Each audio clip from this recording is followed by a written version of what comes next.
What's happening? What's happening? Good evening, everybody. What's happening, Joshua Johnson? Good evening, everybody. Welcome back. I'm not on the couch tonight, but it's all good. Rusted Rudder, what's happening? Average Joe, what's happening? Martina Sanchez, what's happening? Oh, who else is on here? Nick Pienda, good to see you. Mandy, Andrea Schmitty, Kevin Fisher, Backwood Beamer. Good to see everybody joining in. Thanks for being here. Evan, good to see you. Paulo, good to see you. Connect Love Church, good to see you. Derek Worthington, good to see you. Shout out to everybody here. David Montano, good to see you. So tonight we're going to talk about looking for love in all the wrong places, and it's going to be another good talk.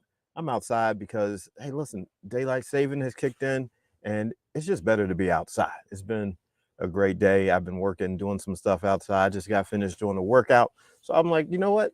I'm taking the live outside, going to hang outside for a little bit. We're going to talk about looking for love in all the wrong places. Hope you had a fantastic weekend. So let's just jump into this. So if you've been with me this last week, we've been talking through this week of passion about a particular statement. One particular statement, nevertheless, okay? So this particular statement, nevertheless, it was highlighted by a particular story that I've been sharing, and many of you heard it, and it has to do with Jesus. And Jesus being in the garden before he was to go and be crucified, he was faced with a moment where he was being really tormented about what was about to happen in his life. He had to make a choice. And as he sat there, he prayed a prayer. He said, if this cup could pass from me, basically, if this situation, if I don't have to do it, could that be the case? And then he went on to say, nevertheless, not my will, but yours be done, in his prayer.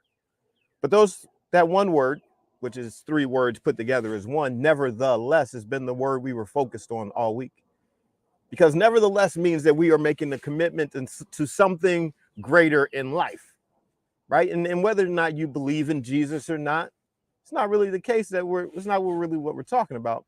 We're talking about the commitment that you are going to make for your life, a decision that you have to make because you know that there is something that is calling you to a higher level, something calling you to change, calling you to expand your life, right? And with this choice, you have to decide if you are going to take the lesser road or if you're going to take the greater one. And so Jesus said, nevertheless. Three words put together as one, nevertheless. So if you're going to say nevertheless, then that means you're going to be looking always for abundance. Jesus said that his whole purpose for coming to the earth was that people would have life and have it more abundantly. So a nevertheless statement is a statement to shift our life from living in a lesser place, a place that is lacking, to a place that is greater. What does it look like in your life when you have greater love? What does it look like when you have greater courage? What does it look like when you have greater health? Greater connection with your family members or those in your community? What does it look like when you are stepping into that greater place where you look at your creativity and your capabilities and you say, I'm capable of greater than this. I'm worthy of more than this relationship has been given me. I'm worthy of being respected and honored, whatever it may be. I'm worthy of a promotion.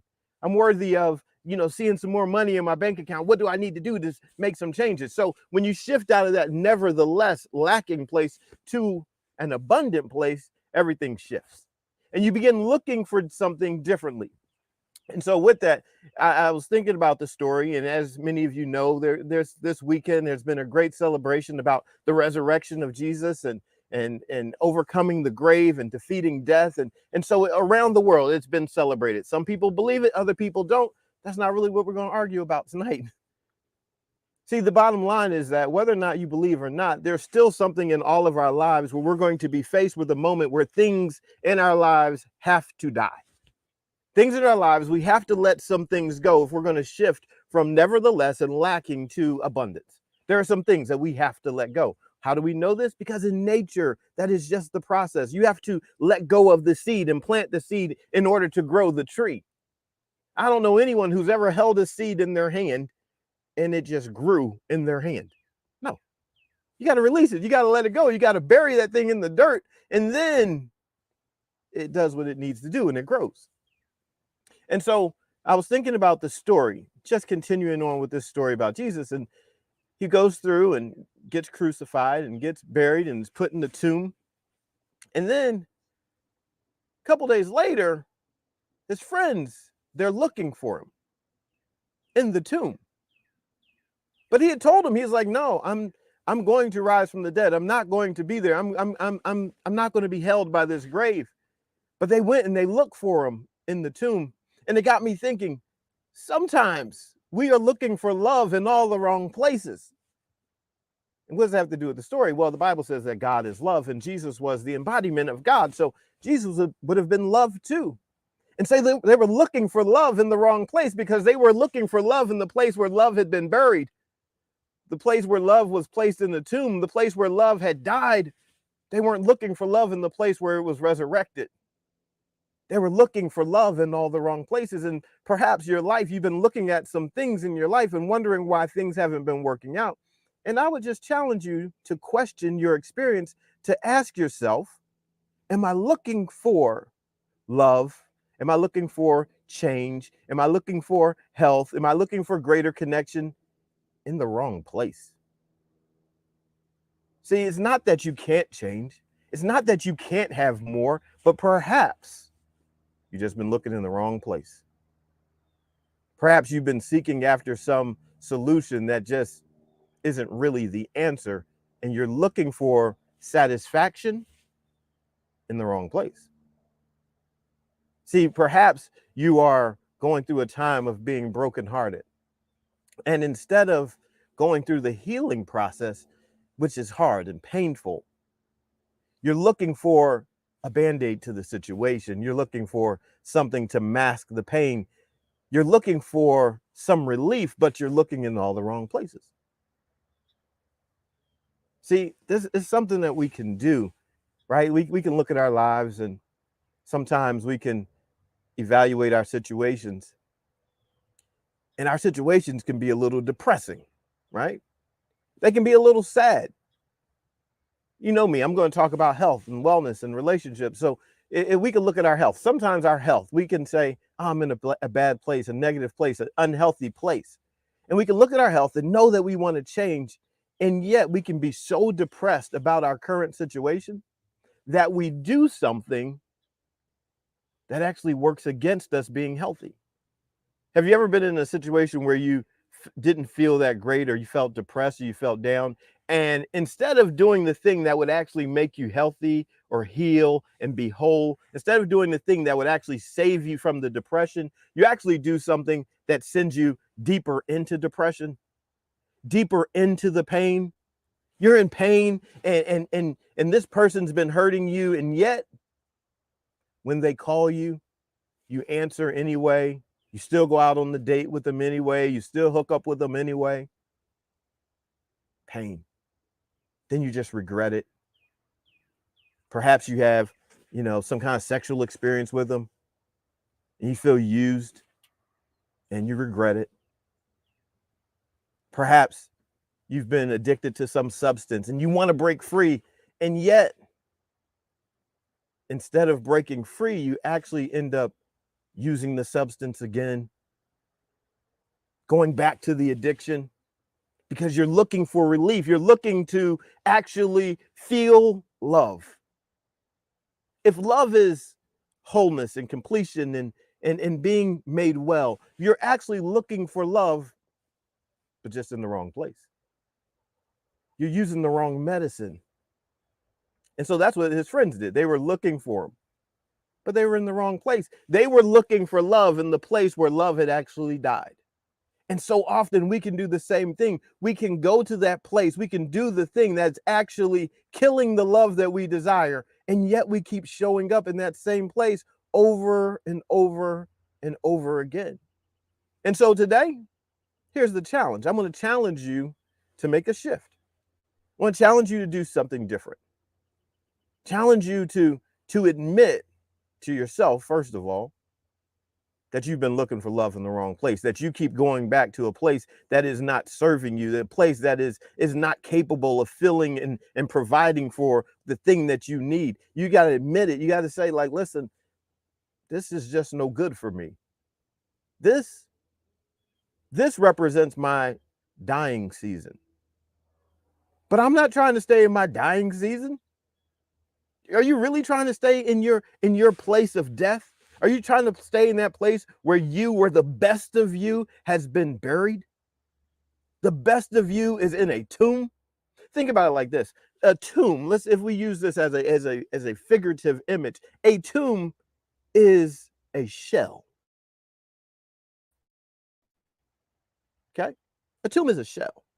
And what I'm going to use is the example of the seed. If the tomb is the shell, the thing that is within the shell, the potential in the shell is what you really need to be birthed to life. See, it's not the tomb that's a big deal. In this case, it was Jesus inside the tomb. That was a big deal. It's not the seed that's a big deal. It's what's inside the seed that's the big deal. And so in order for life to be produced from the seed, there needs to be something that disrupts the shell. See, you've been living as a shell of yourself in a place where the best of you has been covered up. And so now what we have to do is discover ourselves.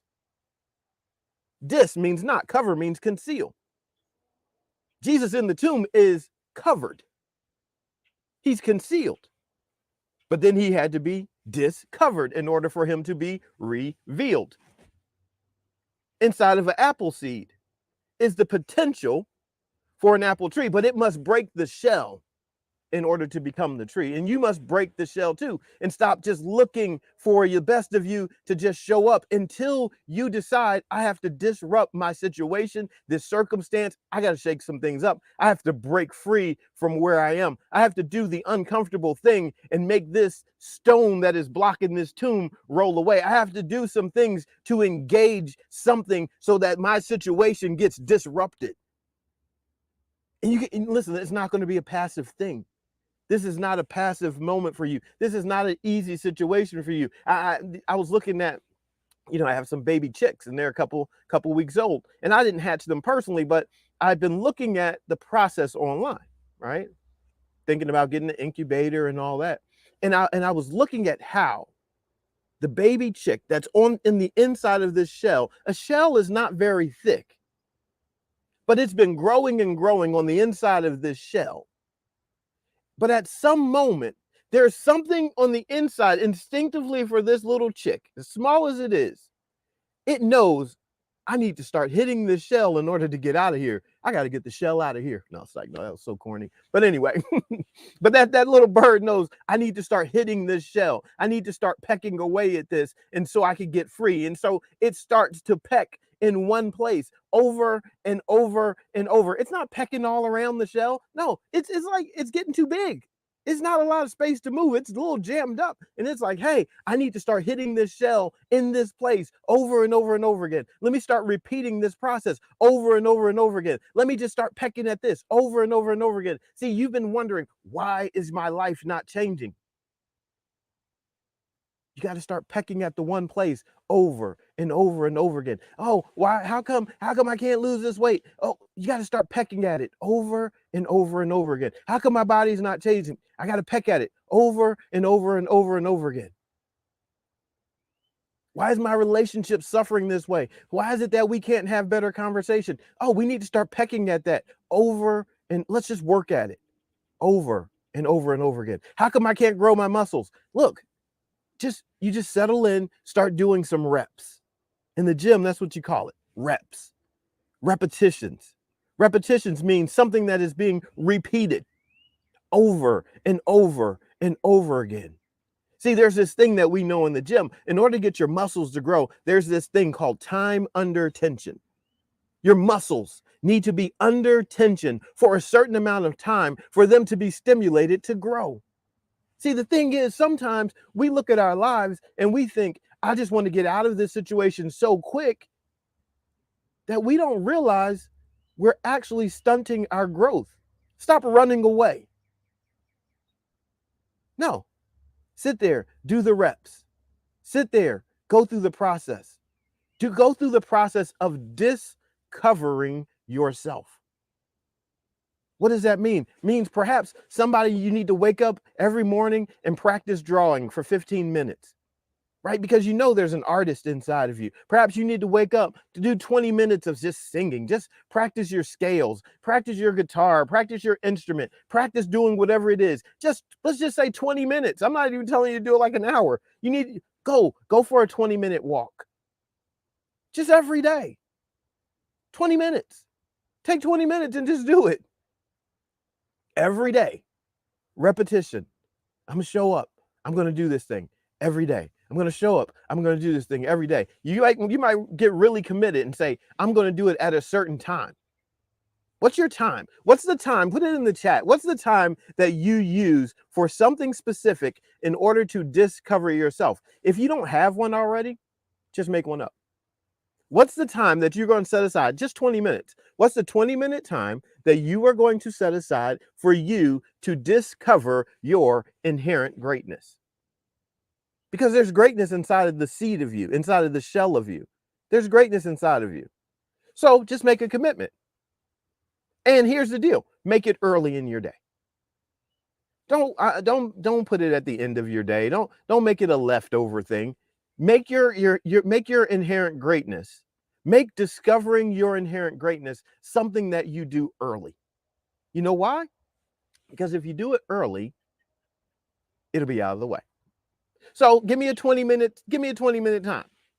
From this time to this time, go ahead and put it out there so I can look at it, and then I can call you on the phone. Well, I probably won't call you on the phone, but I can just, pop up in your life somewhere and ask you, hey, have you been doing your thing from this time to this time? Right? Set it up. Because if you will set it aside, if you will put it in your life as, all right, this is my time. This time is sacred. This time is set apart for me to discover my inherent greatness. Discover it. Discover. No longer conceal it.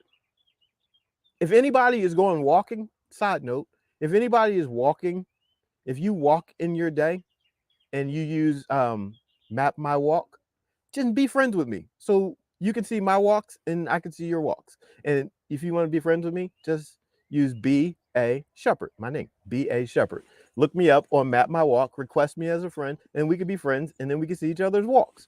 And then one day we might even go walking together. That's just a side note, right? So for everybody that's walking, that gets out and you track your walks, do that. Like, just be friends with me. I like friends. But this is important. This is an important thing. In your day, you need to have some time that is set aside for discovering your inherent greatness. Because you are that important. And you can't keep looking at where love once was. You were okay for a time being inside the shell. The little chicks, they were okay in the shell for a while. That place, that shell, being inside of that egg, that was an incubator for them. That was a place where they were developing. It was okay for a while for them to be in there. That was in order. That was right. That was appropriate for that time. See, but here's the thing. If you do not break out of where you have been, you'll never get into your new season. And just like one of those little chicks, you will die in the egg. You will die encapsulated in a shell. Some part of your hopes will die. Some part of your dreams will die. Some part of your drive for passion and love and intimacy will die. Something will die. At a certain point, you must decide, I'm leaving this. If I don't get out of here, I'm going to actually die in this tomb. Here's what you want to do. Here's what you want to do. Just take this page out of the book of Jesus, and Jesus, take it out of his book.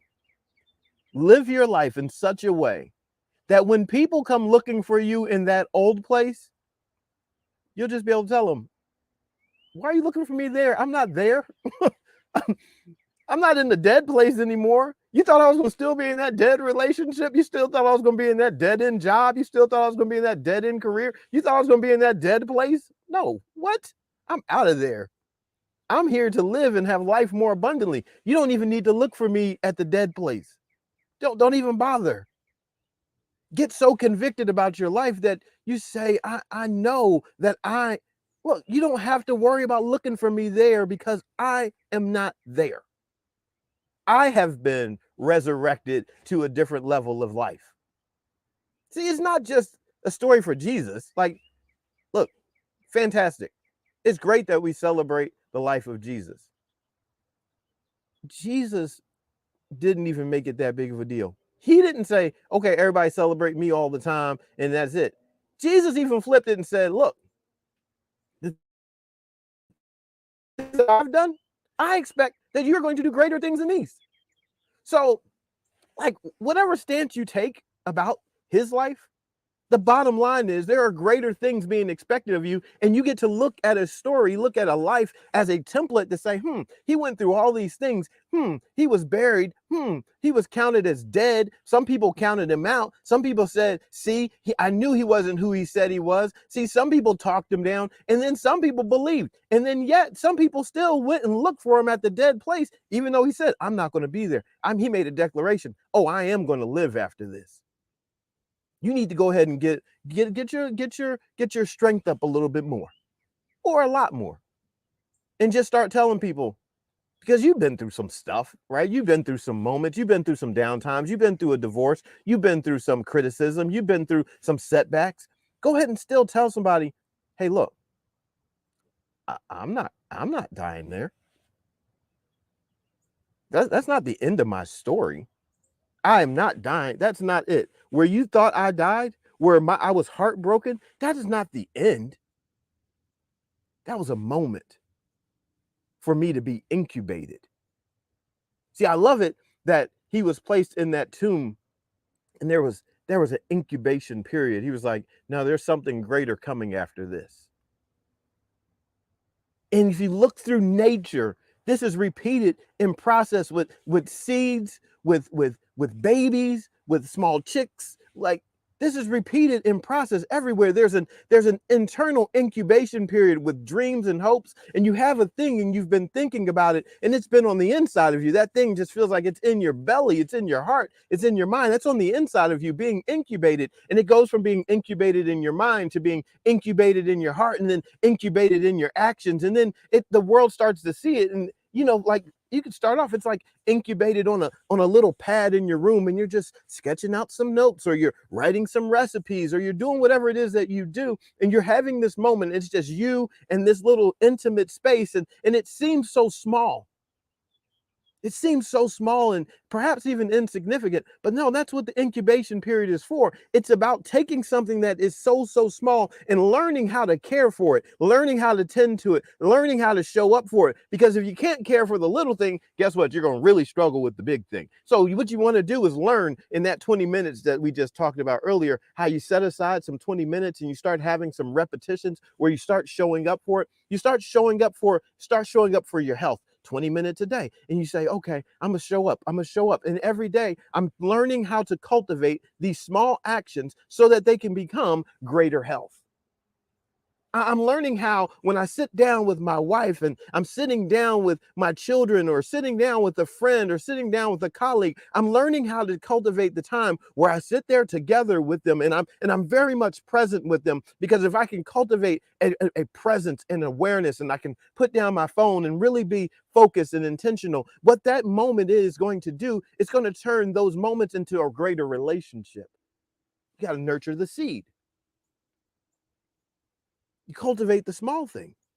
See, what you do when you're cultivating is you are learning how to discover possibilities. Dis meaning not, cover meaning conceal. The possibilities of the relationship are concealed at this moment, but it is the glory of God to conceal a matter. God likes to hide things, but it is the honor of kings to search them out. Meaning the royalty in you says, I'm going to search for this.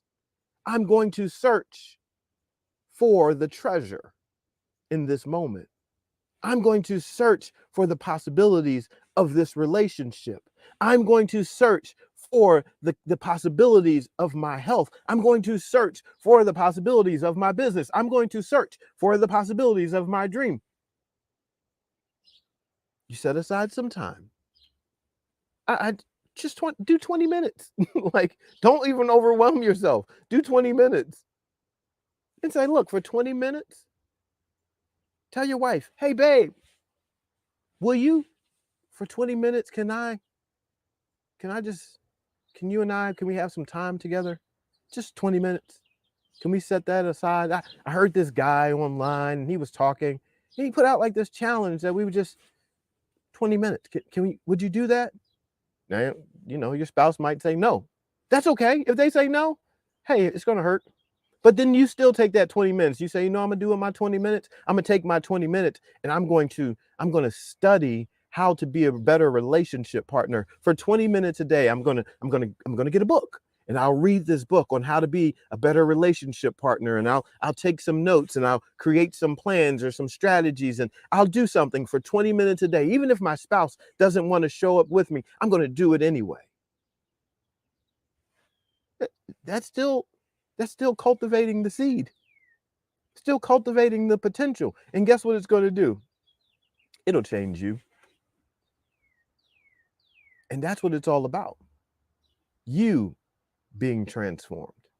You will learn how to live more abundantly. You will learn how to love more abundantly. When you start showing up, I've been going for walks every day and just taking a 20-minute walk. Like I cap it out at 20 minutes. I'm like, all right, I'm just going to take a 20-minute walk, look around, just observe life. Oftentimes walk through, we have this memorial garden like that's very close to me. And, it's like a cemetery, but they call it a memorial park. So I'm walking through, I walk through and I look and I see all the, all the tombs and the little plaques and the numbers and the dates. And I think about the people.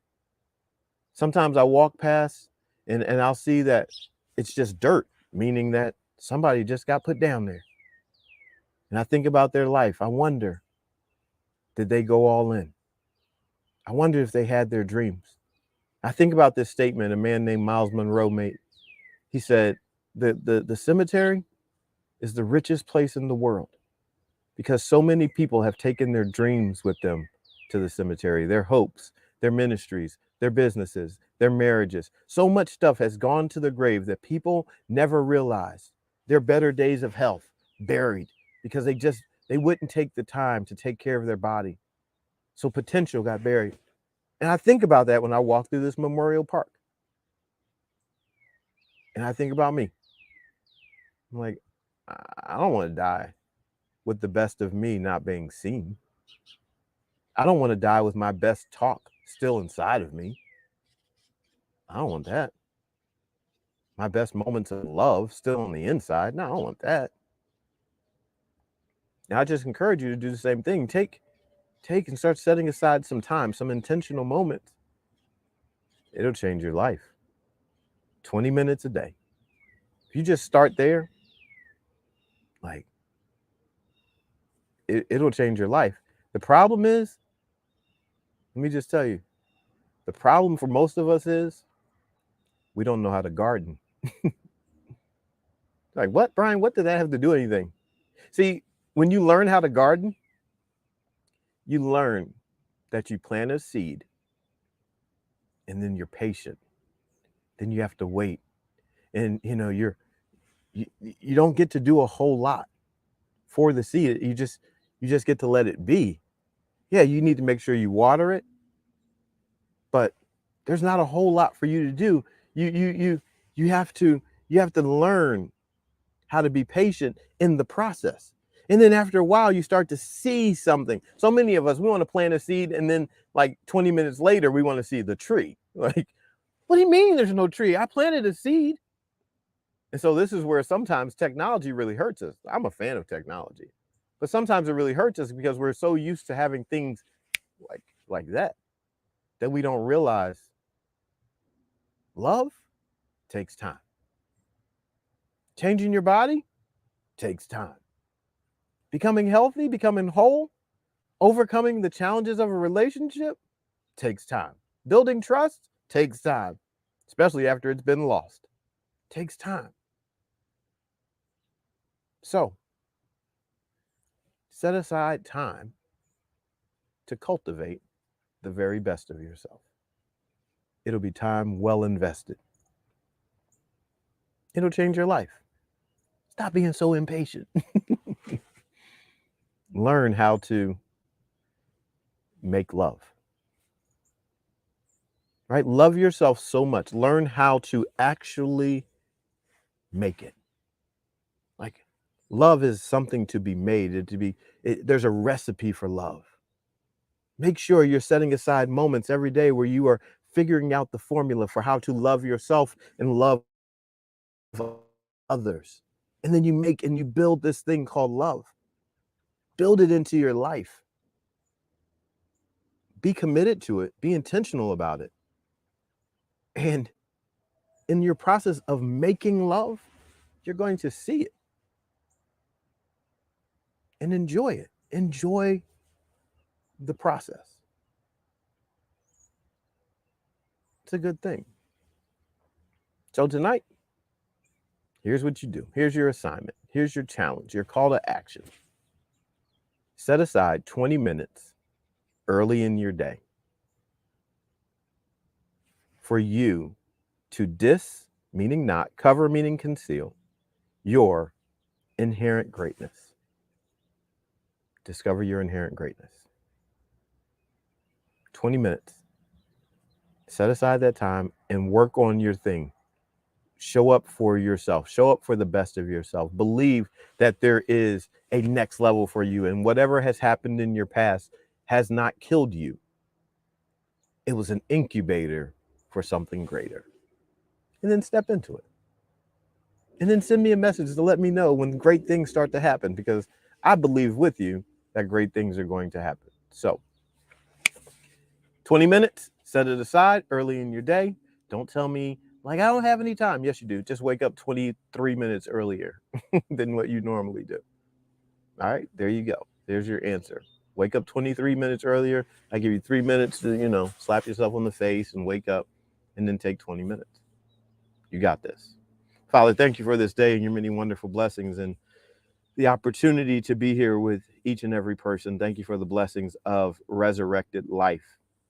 That the end of our story, that moment of death, that moment of pain was not the end, but it was an incubator for something greater. I pray right now that each and every person would see their next level and step into it, that they would set aside some time for it, and that it would be a blessing to their life, blessing to those that are around them, a blessing to their communities, a blessing to their families. It would just be a blessing. And I pray that it would be an opportunity for you to bless them. I pray that someone that has been discouraged tonight, they can feel encouraged, and that they feel that aggression coming back, that aggression to want to win, their desire to win. Let it be increased. Let it be such that they are victorious and see themselves as such, that they are not defeated, but they are the champion in this moment. Give them even a brand new identity and outlook about themselves, to see themselves as you see them, as victorious, as your image and likeness. And as they go into the world and do whatever it is that they are called to do, I pray that you would prosper them even as they align with your will. As we go our separate ways, I pray that you would encamp angels of protection around them, angels of encouragement, those angels that would strengthen them. I pray that they would be surrounded as they move forward into the purpose and the plan of their life. Thank you in advance for these things. We count them as done. In Jesus' name, amen. All right. Have a fantastic evening. I hear my, I need to go because I hear the roosters making noise, which means there's probably a fox. I love you much. Have a wonderful evening. I'm B.A. Shepherd, 2 P's ARD, reminding you to be a shepherd. The world has enough sheep. Good night. See ya.